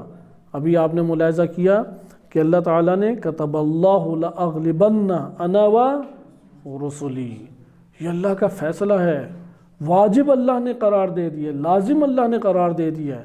اللہ اور ان کے رسول ہی کیا ہیں؟ وہ غالب آئیں گے۔ اسی طرح سورہ غافر میں دیکھیں آیت نمبر 51 میں ارشاد باری تعالیٰ ہوتا ہے اِنَّا لَنَنْصُرُ رُسُلَنَا، ہم ہر صورت میں حتماً و حتماً اپنے رسولوں کی مدد کریں گے، اور کن کی؟ وَالَّذِينَ آمَنُوا، اور ان لوگوں کی جو ایمان لائے، فی الحیات الدنیا، اور دنیاوی زندگی میں جو ایمان لائے، وَيَوْمَ يَقُومُ الْأَشْهَادُ، اور اس دن اللہ مدد کرے گا۔ یہ اللہ کی مدد ہے جو شفاعت نصیب ہوگی۔ اس دن اللہ مدد کرے گا جب گواہ جو ہیں وہ کھڑے ہوں گے گواہی دینے کے لیے۔ ہم نے ملاحظہ کیا کہ خدا نے واضح طور پہ یہ بات بیان کی کہ اللہ اپنے رسولوں کی اور مومنین کی مدد کرے گا۔ پھر قرآن کریم سے اگر آپ صرف اس کلمے کو تلاش کریں کہ خدا نے کن کن لوگوں کی مدد کی، جیسا کہ سورہ اعراف میں، سورہ ہود میں، سورہ یونس میں، مثلا سورہ ہود میں آیت نمبر 58 دیکھیں، وَلَمَّا جَاءَ أَمْرُنَا، جب وقت عذاب ہمارا آ گیا، نَجَّيْنَا هُودًا وَالَّذِينَ آمَنُوا مَعَهُ بِرَحْمَةٍ مِنَّا، تو آمنوا معہ، جو لوگ تھے ہود علیہ السلام کے ساتھ ایمان لائے، ان کو ہم نے کیا کیا؟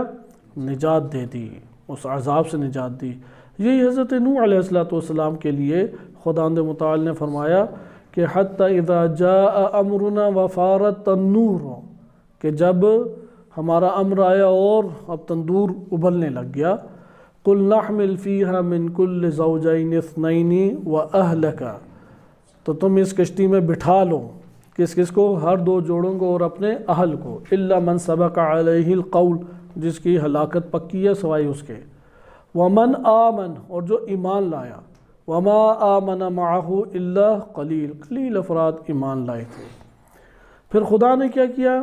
نجات دے دی، ان سب کو نجات دی کہ جو لوگ حضرت نوح علیہ السلام کے اوپر ایمان لائے۔ اسی طرح جناب صالح علیہ السلام ہے، ان کے لیے کہا فَلَمَّا جَاءَ أَمْرُنَا نَجَّيْنَا صَالِحًا وَالَّذِينَ آمَنُوا مَعَهُ بِرَحْمَةٍ مِنَّا، کہ حضرت شعیب علیہ السلام کے لیے بھی یہی وارد ہوا، وَلَمَّا جَاءَ أَمْرُنَا نَجَّيْنَا شُعَيْبًا وَالَّذِينَ آمَنُوا مَعَهُ بِرَحْمَةٍ مِنَّا، اور قرآن کریم میں دیگر موارد میں بھی ہے۔ تو یہ بات ہمارے لیے واضح ہے کہ اللہ سبحانہ و تعالیٰ نجات دیتا ہے کس کو؟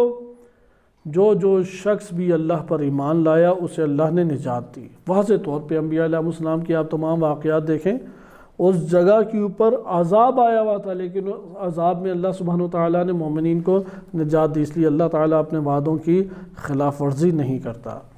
خدا کے وعدوں کی خلاف ورزی نہ ہونے کی اور ہمارے پاس بھی قرآنی دلیلیں کثیر ہیں کہ اس کو اگلے درس میں اگر قلیل طور پہ واقعات کے ہمراہ ملاحظہ کر سکیں تو کریں گے، کیونکہ مومن خصوصاً آج کے دور میں جس کو آپ کہتے ہیں کہ فکر اسلامی سے جو تعلق رکھتا ہے، جو انقلاب اسلامی ناب کے خالص تفکر سے اپنے نفس کو پرزینت کیے ہوئے ہے، ان کا تو واحد جو امید کا آسرا ہے وہ اللہ تعالیٰ کے وعدے ہیں۔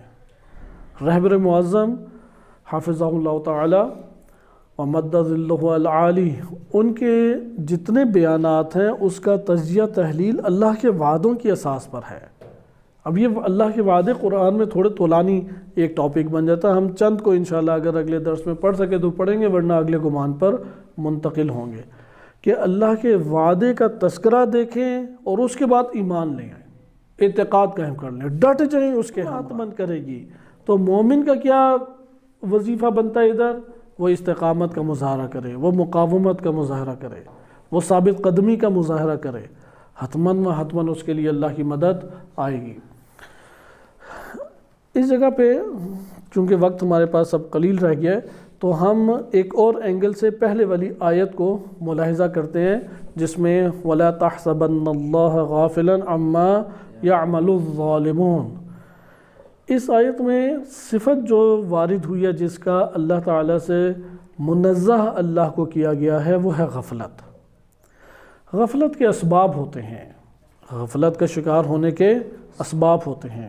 یعنی ایک طرف تو آپ نے ایک قدر تحلیلی گفتگو کو مطالعہ کیا کہ ظالم کو جو یہ فرصت ملی اور جو یہ گھمبیر اور انتہائی وحشتناک ظلم دکھا رہا ہے، یہ اسے ڈھیل ہے، یہ عذاب اپنے لیے جمع کر رہا ہے اور اس کی بساط لپیٹی جائے گی اور خداوند متعال اس کے ساتھ شدید ترین طریقے سے انتقام لے گا۔ ذو انتقام، اللہ تعالیٰ قوی ہے اور سخت انتقام لینے والا ہے، عزیز ہے اور سخت انتقام لینے والا ہے۔ لیکن اب اس پہلو سے دیکھیں، اللہ کی اوصاف کے حوالے سے بھی دیکھیں تو ہم اس بات کی گواہی دیں گے کہ اللہ تعالیٰ غافل نہیں ہو سکتا۔ یعنی اگر ظالمین کو ڈھیل ملی ہوئی ہے تو اس میں اللہ تعالیٰ کی ذات کی طرف ظلم کی نسبت نہیں دی جا سکتی۔ اسی طریقے سے خداوند متعال کی ذات کی طرف غفلت کی نسبت نہیں دی جا سکتی، کیونکہ غفلت کی نسبت کے کچھ اسباب ہوتے ہیں اور وہ سارے کے سارے اسباب اللہ تعالیٰ سے منزہ ہیں، اللہ تعالیٰ ان اوصاف سے منزہ ہیں۔ پہلا سبب کیا ہے؟ پہلا سبب ہے کثرت مشغولیت۔ کثرت مشغولیت غفلت کا باعث بن جاتی ہے۔ مثلا اگر ہم بالفرض ابھی اس درس میں مشغول ہیں تو بہت سارے لہو و لعب سے ہم کیا ہیں؟ غافل، دور ہیں، اجتناب کیے ہوئے ہیں۔ اگر ہم بالفرض کسی اور کام میں مصروف ہیں، مثلا کھانے میں مصروف ہیں، تو پھر ہم ممکن ہے کہ چلنے پھرنے اور دیگر کام صحیح طرح سے انجام دینے سے قاصر ہوں۔ اگر ہم سونے سے میں مصروف ہیں تو ممکن ہے کہ ہوش والے کاموں کو انجام دینے سے غافل ہوں۔ ہم دیکھتے ہیں کہ ایک کام میں مشغولیت دیگر کاموں سے ہمیں اس میں انہماک اور مصروف ہونے سے مانع بن جاتی ہے۔ یہ حقیقت ہے یا نہیں؟ اللہ تعالیٰ کی ذات کی مشغولیت اس کی ذات کو دوسروں سے غافل نہیں کرتی۔ وہ اتنی قوی ذات ہے، وہ اس قدر وسیع ذات ہے، اور اس طرح سے احاطہ اشیاء کا کیا ہوا ہے کہ اللہ تعالیٰ کی ذات ایک شے سے مشغول ہو تو دوسرے سے غافل نہیں ہوتی۔ یہ دعائے جوشن کبیر کے انشاءاللہ پڑھی جائے گی ان ایام لیال القدر میں، جو لیال القدر کی راتیں آئیں گی ان میں پڑھی جائے گی۔ اس میں یہی آتا ہے کہ جس کو آوازوں میں مختلف آوازیں جو شور شرابے ہیں، کوئی آواز مکس نہیں ہوتی اللہ کے لیے، یہ اس کی آواز ہے، فلاں کی آواز ہے، فلاں کی آواز ہے۔ ایک کے ساتھ اللہ کا مشغول ہونا اسے دوسرے سے غافل نہیں کر دیتا۔ تو لہٰذا یہ پہلی صفت ہے۔ خداوند متعال کی مشغولیت کی وجہ سے کیا ہے؟ توجہ کسی کی طرف سے بھی ہٹتی نہیں ہے۔ وہ سب کے لیے سمیع ہے، سب کے لیے بصیر ہے، وہ سب کے لیے علیم ہے، سب کے لیے برابر خبیر ہے۔ کم یا زیادہ اس کی جانب سے کبھی نہیں ہو سکتا۔ کوئی رکاوٹ نہیں ہے کہ حجاب نہیں ہے کہ اس تک کوئی بات نہ پہنچے، وہ کسی کی بات کو نہ جانے۔ شاہرگ سے قریب ہے ہمارے، وہ ہمارے قلب اور ہماری ہستی کے درمیان حائل ہے۔ یہ قرآن کی بہت عجیب آیت ہے جس پہ جتنا تفکر کریں کم ہے، جو سورہ انفال میں ارشاد باری تعالی ہوتا ہے کہ وَاعْلَمُوا أَنَّ اللَّهَ يَحُولُ بَيْنَ الْمَرْءِ وَقَلْبِهِ، جان لو کہ اللہ بندے کے قلب اور اس کی ذات کے درمیان حائل ہے۔ انسان اپنی ذات سے اتنا قریب نہیں ہے، پہلے اللہ کی ذات قریب ہے، پھر ذات ہے۔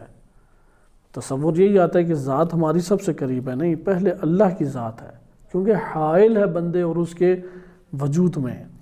وَاعْلَمُوا أَنَّ اللَّهَ يَحُولُ بَيْنَ الْمَرْءِ وَقَلْبِهِ وَأَنَّهُ إِلَيْهِ تُحْشَرُونَ، اسی کی طرح تم حشر کیے جاؤ گے۔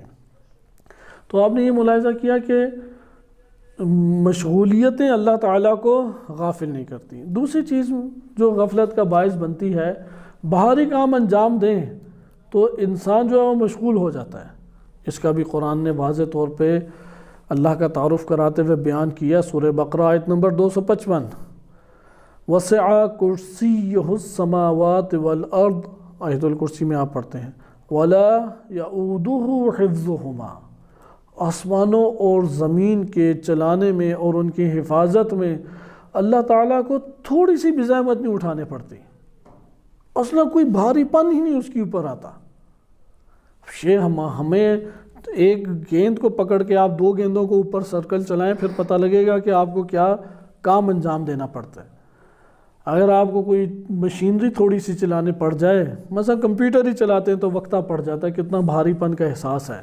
وہ اس قدر قوی ذات ہے، تنہا اللہ تعالیٰ کی یہ ذات قوی ہے کہ جس کو آسمانوں اور زمین کے حفاظت میں اور اس کے چلانے میں کسی قسم کی مشکل پیش نہیں آتی۔ یہ اعتقادات ہمیں رکھنے چاہیے۔ وَلَا يَؤُودُهُ حِفْظُهُمَا وَهُوَ الْعَلِيُّ الْعَظِيمُ، کہ وہ علی بالاتر ہے، عظیم، بہت بزرگ ہے، اللہ کی ذات بہت بزرگ ہے۔ اس کے علاوہ تیسرا ہمارے پاس دلیل کا مجموعہ۔ پہلی آپ کے پاس دلیل کس طریقے سے آ گئی کہ کثرت مشغول نہیں اسے کر پاتی۔ دوسری دلیل کیا آ گئی؟ بڑے سے بڑا کام بھی اس کے لیے بھاری نہیں ہے، اس کے لیے سارے کن و فیکون کے مرحلے کے اوپر ہیں، عالم غیب میں اور اس دنیا کے اندر قوانین کے ماتحت ہیں، سارے اللہ تعالیٰ کے سامنے جھکے ہوئے ہیں، اس لیے تسبیح کر رہے ہیں۔ یسبح للہ ما فی السماوات وما فی الارض، سارے تسبیح کیوں کر رہے ہیں؟ اس کے سامنے جھکے ہوئے ہیں۔ اللہ تعالیٰ غالب ہے، اللہ تعالیٰ حاکم ہے، سلطان ہے۔ تیسرا ہمارے پاس مجموعہ ہے جو اللہ تعالیٰ کی وسیع صفات متعارف کی گئی ہیں کہ وہ سمیع ہے۔ سارے کے سارے آپ دیکھیں صفت مشبہہ یا مبالغہ کے صیغے بنتے ہیں، سمیع ہے، علیم ہے، بصیر ہے، خبیر ہے، قدیر ہے، عزیز ہے۔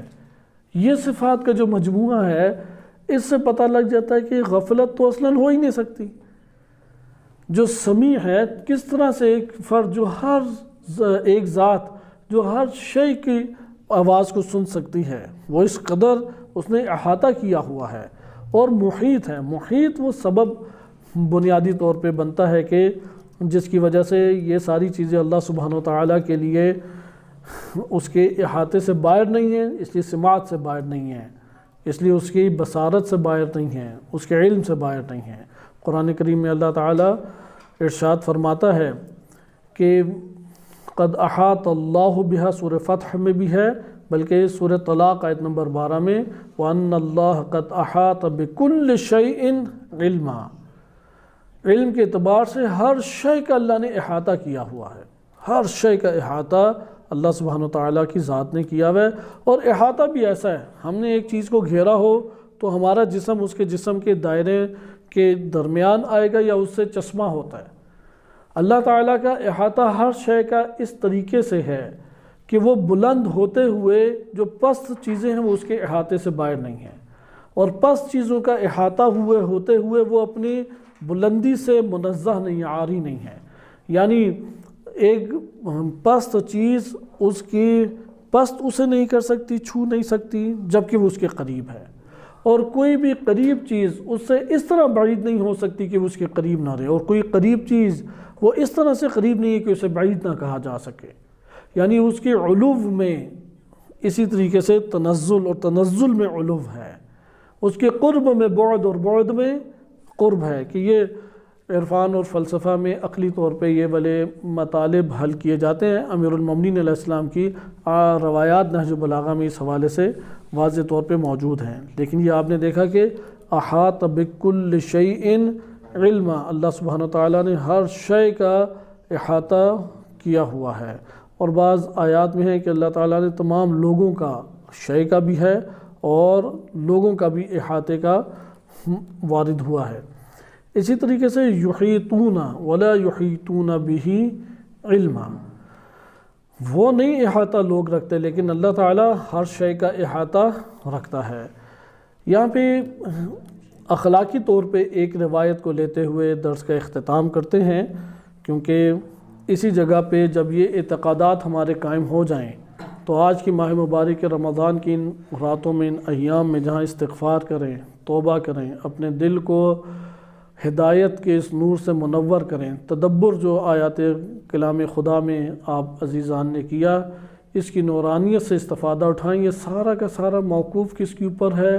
اپنے آپ کو اللہ کے حضور حاضر پائیں۔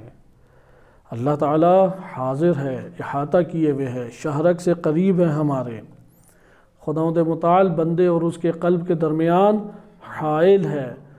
جب یہ اعتقادات ہے تو وما تشاءون الا ان یشاء اللہ، تم نہیں کوئی چاہتے مگر یہ کہ جب اللہ کی مشیت نہ ہو۔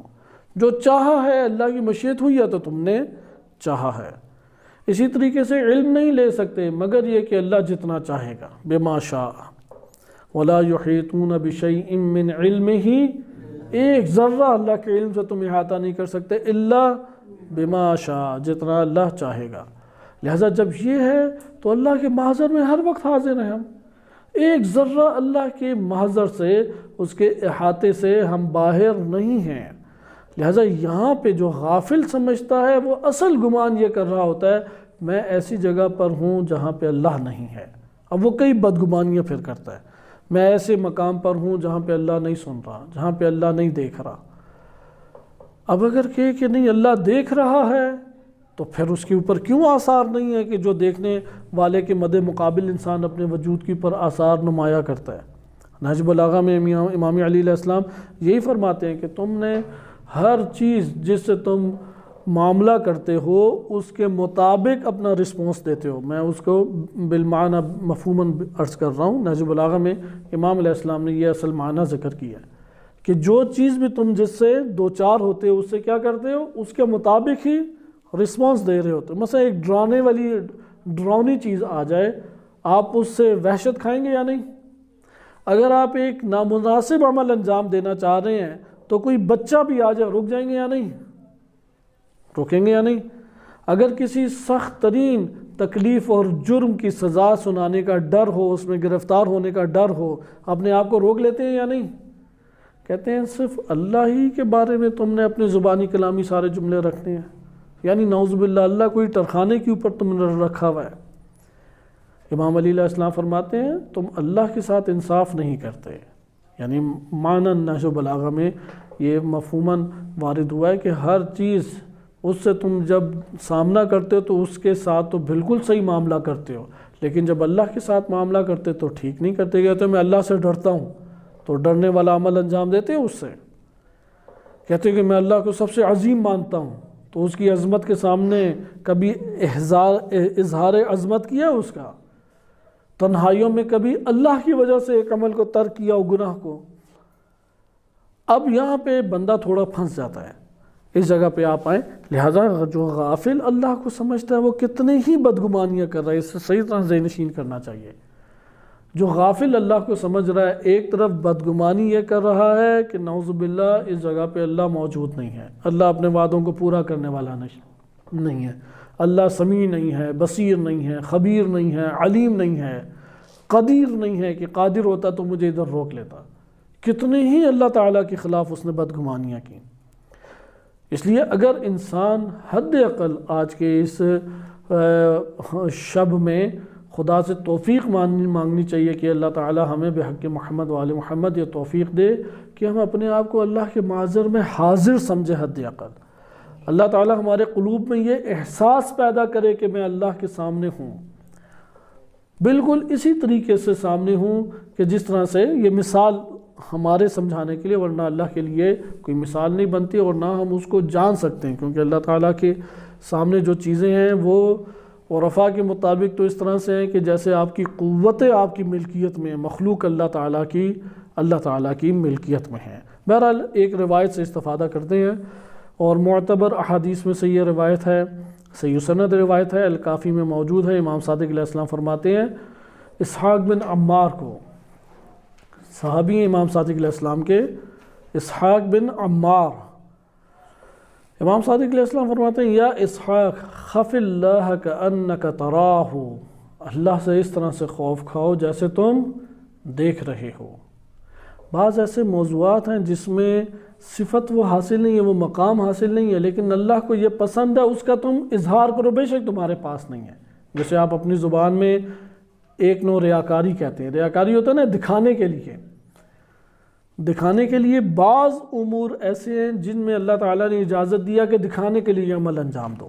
ویسے اصل یہ ہے کہ دکھانے کے لیے عمل انجام دینا صحیح نہیں ہے، لیکن بعض ایسے اعمال ہیں جنہیں اللہ تعالیٰ نے کیا بیان فرمایا کہ یعنی روایات اہل بیت علیہ السلام کی زبانی سامنے آتا ہے، اسے دکھانے کے لیے انجام دو۔ جیسے حلم ہے، اب حلم کی صفت ہمارے اندر ہونی چاہیے، اگر حلم کی صفت ہمارے اندر نہ ہو تو روایت میں وارد ہوا ہے کہ پھر تم اظہار حلم کرو، یتحلم، صحیح ہے؟ یتحلم یعنی حلم ہوتا ہے کہ کسی کی ناگوار باتوں سے اور تھوڑا جو افراد تنگ کر رہے ہوتے ہیں ان کی ناگواریوں کو برداشت کر لے جانا اور رسپانس نہ دینا، ایک بھی ناگواری کا اظہار اپنے وجود سے نہ کرنا، تھوڑا سا بھی اظہار نہ کرنا۔ روایات میں وارد ہوا ہے کہ من لا یتحلم لا یحلم، کہ جو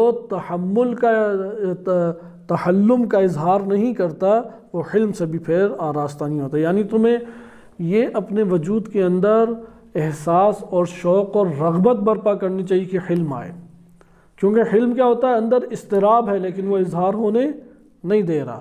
خصوصاً اہل علم کے لیے بہت لازم ہے، وَإِلَّا علم تو اس کے آس پاس بھی نہیں پھٹکے گا۔ علم کے لیے اضطراب اندر ایجاد ہوتا ہے، مشقت ایجاد ہوتی ہے، تکلیف ایجاد ہوتی ہے، بوریت کا احساس آغاز میں ہوتا ہے، وہ اپنے اندر کے سارے احساسات کو دبا کے بیٹھا رہے، یہاں پہ اہل علم ہونا شروع ہو جائے گا۔ اب یہ جو اپنے نفوذ کے اندر زحمت اور مشقت سے دبائے ہوئے ہے، یہ کیا ہے، تحلم، یعنی یہ اظہار کر رہا ہے، لیکن اسی کو وہ مسلسل جاری رکھے گا، ملکہ حلم پیدا ہو جائے گا۔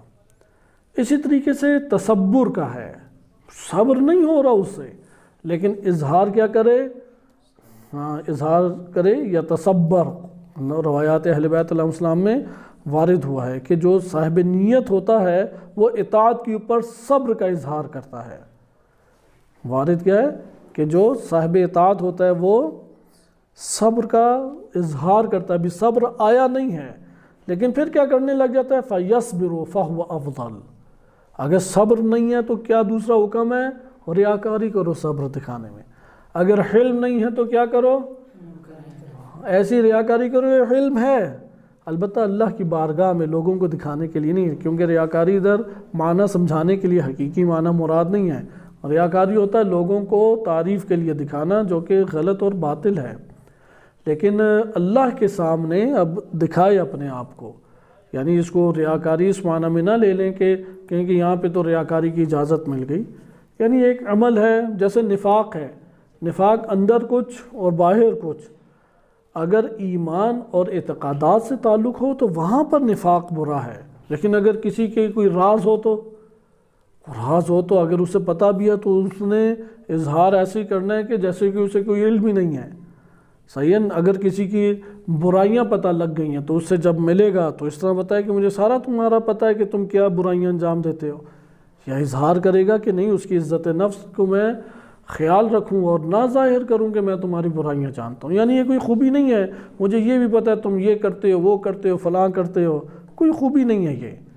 فلا تجسسوا، حرام قرار دیا تجسس کو، یعنی اگر ایک مومن اپنی کوئی چیز بچانا چاہ رہا ہے، مثلا موبائل چاہ رہا ہے کہ یہ نہ دیکھے، چاہ رہا ہے کہ یہ میرے گھر کی بات نہ پتہ لگے، چاہ رہا ہے کہ یہ میرا تعلق جو فلاں بندے سے وہ آشکار نہ ہو، اور یہ پیچھے پڑا ہوا ہے جی یہ میری پتہ لگے، حتیٰ کہ گھر میں بیوی بچوں کے بارے میں بھی اسے تجسس میں نہیں پڑنا چاہیے۔ زوجہ کا یہ مطلب نہیں ہے کہ اس کی ہر چیز کھل کے اس کے سامنے آ جائے، یہ اللہ تعالیٰ نے تو نہیں اسے ازدواج قرار دیا، اس کی ساری برائیاں، اس کا ماضی، اس کا موبائل، اس کے بہن بھائیوں سے روابط، والدین سے کیا بات چیت ہوئی، فلا تجسسوا، روایات نے منع کیا ہے کہ تجسس جائز نہیں ہے، ہر ایک کی اپنی پرائیویسی ہے، اور اس سے زیادہ پرائیویسی سے زیادہ دخالت دے گا اپنے آپ کو آلودہ کرے گا، کیونکہ ہر انسان کیا ہے اندر سے، معصوم ہے غیر معصوم ہے؟ غیر معصوم ہے، تاریک ہے۔ تم کسی کی بھی زندگی میں زیادہ داخل ہوتے چلے جاؤ گے تو تاریکی آتی چلی جائے گی، اس تاریکی سے اپنے آپ کو آلودہ کرو گے، تو آلودہ کرنے سے بہتر ہے کہ اس کی رونقوں سے اپنے قلب کو منور کرو، تاکہ محبت تمہاری باقی رہے، عزت تمہارے دل میں اس کی باقی رہے، اس کے لیے ایثار اور قربانی تمہارے دل میں باقی رہے۔ یہ کوئی خوشائن چیز نہیں ہے کہ دوسروں کی خبریں پتہ کر کے اس بندے کو بلیک میل کرنا، گھیرنا یا پیچھے پڑے رہنا اور یہ سمجھنا چونکہ میرا اس سے گہرا تعلق ہے۔ یہ گھریلو امور میں زیادہ آتا ہے، زوجہ کے بارے میں کہتا ہے میرا چونکہ جسمانی تعلق قائم ہوا ہے اس لیے مجھ سے گہرا تو کسی کا تعلق قائم نہیں ہو سکتا۔ ہاں یہ جنسی تعلق کسی کا بھی نہیں قائم ہو سکتا، لیکن بقیہ کس نے کہا کہ تم سے اس کا گہرا تعلق ہے؟ اس کا پہلے اپنے رب سے تعلق ہے، اپنے امام سے تعلق ہے، اپنے دین سے تعلق ہے، اس کا اپنے والدین سے تعلق ہے، اس کا بھی ایک کنبہ ہے، اس کی بھی اپنی ایک ذات ہے۔ ان سب تعلقات کے بعد شوہر ہے، نہ کہ اس کا سارا وہ جانچ پڑتال کر کے بیٹھ جائے۔ فلا تجسسوا، قرآن نے جو حکم دیا کہ جاسوسیاں مت کرتے پھرو، مت تجسس میں بیٹھو۔ اس لیے بعض ایسی چیزیں ہیں، ریاکاری ادھر کہنے سے مقصود کہ ادھر غلط فہمی کا ایک شکار نہ ہوا جائے۔ اللہ کے سامنے تحلم کا اظہار کرو، اللہ کے سامنے تصبر کا اظہار کرو، اور انہی میں سے کیا ہے، اللہ کے سامنے خوف کا اظہار کرو، اگرچہ کأنک تراہ، گویا کہ تم دیکھ رہے ہو، حالانکہ قلب تمہارا نہیں دیکھ رہا، تم ابھی اس مقام پہ نہیں ہو کہ اللہ کا مشاہدہ کرو، صحیح، ابھی ہم نہیں ہیں اس مقام پہ، لیکن یہ احساس برپا کریں، یہ اللہ کے سامنے احساس برپا کریں۔ ریاکاری یہ ہوتی ہے کہ لوگوں سے تعریف لینے کے لیے، اپنے عارضی کمالات کو لوگوں کے دل کے اندر منوانے کے لیے وہ ریاکاری کرتا ہے، یہ مذموم ہے، ہر سطح پہ مذموم ہے یہ۔ لیکن یہاں پہ کیا اللہ کے سامنے ہے تحلم، اللہ حلم کی صفت دے دے گا، تصبر، اظہار کرے صبر کا، اللہ تعالیٰ صبر کی صفت دے دے گا۔ اسی طریقے سے ہمارا قلب ابھی اس سطح کے اوپر نہیں ہے کہ اللہ سبحانہ و تعالیٰ کو مشاہدہ کرے، دیکھے، لیکن اظہار ایسا کرے کأنک تراہ۔ اب آگے روایت دیکھیں، کیونکہ جو شخص اللہ تعالیٰ کو غافل نہیں مانتا، اس روایت کے مطابق اپنے وجود کے اوپر ایک اثر کو برپا کرے، اثر برپا نہیں ہوتا تو یہ مغفرت کی اور قبولیت کی راتیں ہیں۔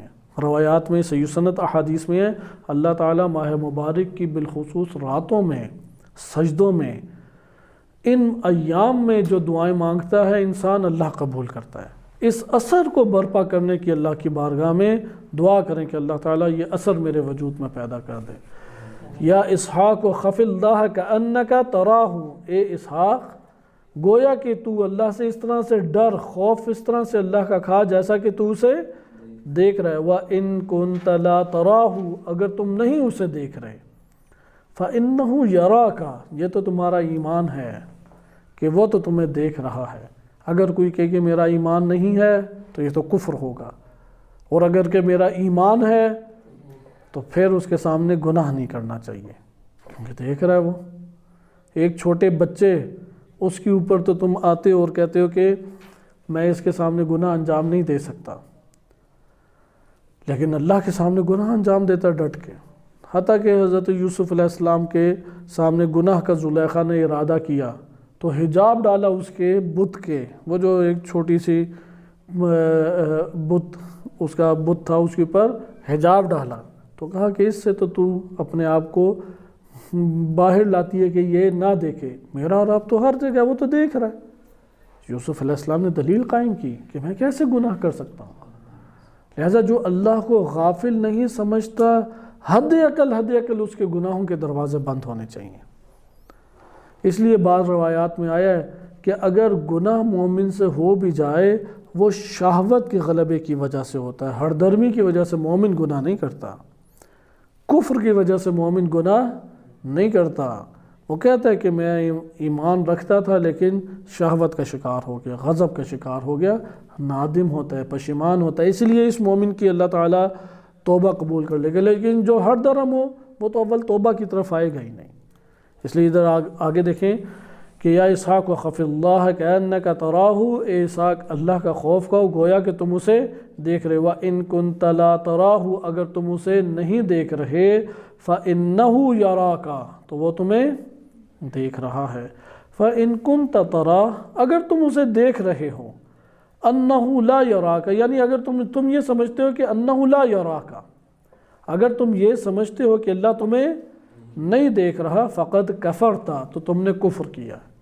وَإِن كُنْتَ تَعْلَمُ أَنَّهُ يَرَاكَ، اور اگر تمہیں یہ معلوم ہے، یقین ہے، ایمان ہے کہ وہ تمہیں دیکھ رہا ہے، ثُمَّ بَرَزْتَ لَهُ بِالْمَعْصِيَةِ، اور اس کے باوجود پھر تم گناہ کے ساتھ تم آگے اور گناہ کو آشکار کیا تم نے، فقط جعلتہ من اہون الناظرین علیک، تو تم نے اسے ان تمام افراد میں سب سے پست ترین اپنے سامنے منزل کے اوپر رکھا کہ جن سے نگاہوں سے تم ڈرتے تھے، یعنی جن کی نگاہوں سے بچ کے تم گناہ انجام دے رہے تھے، ان کی نگاہوں سے بچنے کے لیے تم نے جو اہتمام کیا تو اس میں تم نے سب سے کم قیمت کس ذات کو قرار دیا؟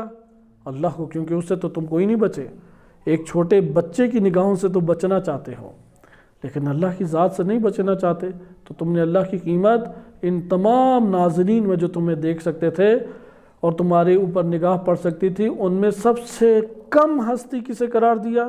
سب سے کم مرتبہ کس کو؟ نعوذ باللہ اللہ کو قرار دیا۔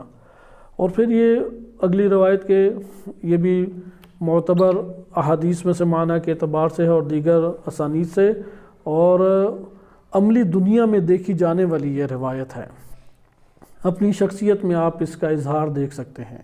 امام صادق علیہ السلام فرماتے ہیں من خاف اللہ، جو اللہ سے ڈرتا ہے، اخاف اللہ منہ کل شیء، اللہ ہر شے کو اس سے ڈرا دیتا ہے، ایسی ہیبت دلوں پہ ڈالتا ہے، ہر شے اس سے ڈرنے لگ جاتی ہیں۔